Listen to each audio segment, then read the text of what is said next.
The Uncle Speaks in the Drawing Room. This is our second poem by Adrienne Rich. I have seen the mob of late, standing sullen in the square, gazing with a sullen stare at window, balcony and gate. Some have talked in bitter tones, some have held and fingered stones. These are follies that subside. Let us consider, nonetheless, certain frailties of glass, which, it cannot be denied, lead in times like these to fear, for crystal vase and chandelier. Not that the missiles will be cast, none as yet dare lift an arm, but the scene recalls us strong, when our grandsire stood aghast, to see his antique ruby bowl shivered in a thunder roll. Let us only bear in mind how these treasures handed down from a calmer age passed on are in the keeping of our kind. We stand between the dead glass blowers and murmurings of missile throwers. Now, to analyse this poem, we're firstly going to look at the fact that it's a political poem. It was written in the 50s, okay? And there is a connection with Aunt Jennifer's Tigers. So here, Rich adopts the persona of a man watching a mob which is gathered in the square. The words of late suggest that this disorderly crowd have been assembling more than once in recent times. A gathering mob may seem threatening, especially since they are sullen and they're carrying stones.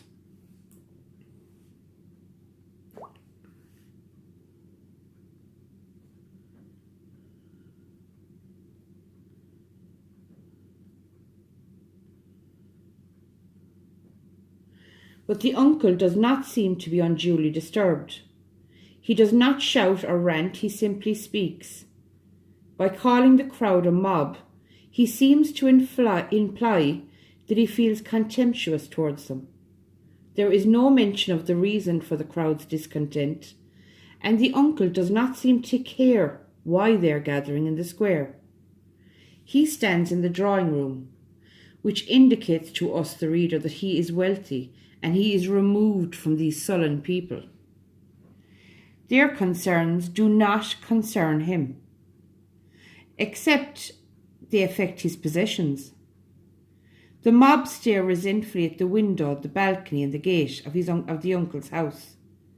The distance between the gathering crowd and the uncle is not just a physical one, of course. They are separated by class. The uncle represents a bygone era and a genteel upper-class lifestyle. We get the impression that his house is a large one, and that this may be fueling the mob's anger and discontent. They play with the stones. They do not go so far as to throw them, though. They talk in bitter tones, but again, they do nothing. So then in stanza 2, the uncle talks about the mob's behaviour as follies that subside. It appears that he has seen this sort of thing before, and he dismisses it as the type of foolish behaviour which will soon die down. He is not worried. However, he is concerned for his valuables. Glass is delicate, so he fears that his crystal vase and chandelier, which are obvious symbols of wealth, will be damaged if the mob decide to act. Stanza 3. In the opening line of the stanza, the uncle repeats his assurances that nothing will be damaged and that the mob will not throw stones. None of them dare to lift an arm, he says. The words "as yet" lend a slightly more threatening note to this stanza. There is a suggestion that, while the mob have not acted up until now, they may do so at some point in the future. They are like a storm brewing. The idea of the storm is picked up again in the third line, when the speaker recalls how his grandfather's ruby bowl was shaken in a storm, much to its owner's horror. The word but at the beginning of this line adds to the slight sense of doubt in this stanza. What if the mob should throw stones after all? What if they should translate their bitter words into action? There is a rather ominous tone here. The language in this stanza reinforces the notion that the uncle is from a different class to the mob in the square below. His choice of words sets him apart as much as his wealth. He talks of his grandsire, a formal way of saying grandfather. Stanza 4. In the last stanza, the speaker tells us how he and his type of people have a responsibility to protect the valuables they've inherited. Those items were made in a calmer age, presumably when people knew their place and wouldn't dare to rise up against the ruling classes. But now they are threatened. The uncle states firmly that he and his kind will stand their ground and will guard these treasures against the mob. Note the use of the words we and us in this stanza, and our in the last. The uncle sees himself as a representative of the upper class, and he is determined to preserve the class divisions.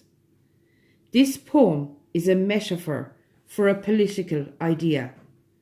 The class distinctions exist, and that there are those who want to maintain this.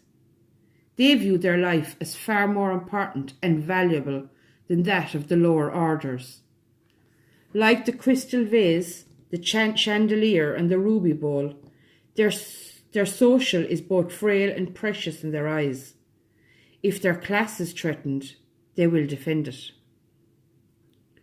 This is a political poem written in the 50s, and the story itself is a metaphor for the deeper political ideas. We are reminded of Aunt Jennifer's tigers and the fictional uncle in that poem. Both men are domineering, confident, and in control. They are the rulers. They are in charge. But their attitude fosters resentment and disquiet amongst those who do not share their privileged lifestyle. There is a deep undercurrent of unhappiness and discontent in both poems. It's also the male. Rich seems to have the issue of the male species of being very powerful, very controlling, and to be honest, not very nice. I presume this results in her own relationships with men. So you kind of see a trend there in those two poems. The uncle speaks in the drawing room and Aunt Jennifer's tigers.